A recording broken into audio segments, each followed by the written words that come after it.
my insight into that is, I mean, the guys who really started the riots, because I used to live down the street from there with when I was living there last, or kind of my second home before I left, because it was a Mhm. nice city center Dublin apartment, and those guys are, they're hardcore, but they're more kind of the guys that were. They're very smart. They're the Conor McGregors. They're hardworking. They're tough guys, but they love to scam the system themselves. And my wife used to work in the public hospital, and those type of people, they're the guys that want to get the deals, and if they're having refugees coming in and they're taking their money, it's just like they're getting better deals than them. They're going crazy. It's not really the rich guys down the street or kind of the guys that 90%. It's really the kind of the guys that had the good schemes going of getting money off the government that were kind of meant for them. As you would say, they're kind of the caravan people in Ireland that, the pikeys, as we would say, they're those type of people. Those are the Yeah. guys that are starting the riots.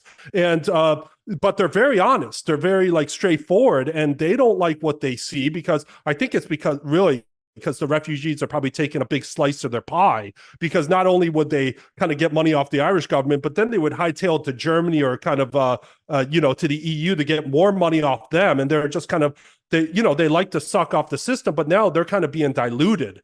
And they're hardcore, and they're like, hey, if they're standing up, I don't condone like burning stuff down, because it didn't really kind of help.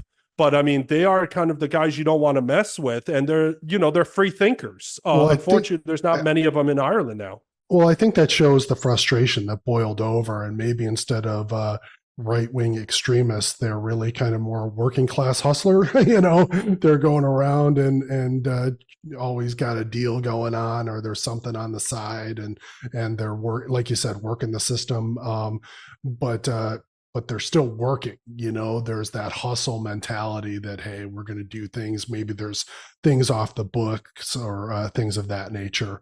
So that is definitely going to happen, and that's been boiling over. And in a typical kind of traditional, if you like, almost Irish way, it's being brought through by fire.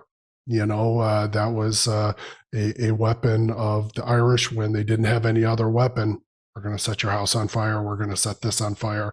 It's going to be a bus that gets set on fire. And I think it's fair to say it was kind of surprising that came through, that happened, or maybe is happening more and more, because that seemed to be something of a spirit that had died in Ireland, but it's obviously still there.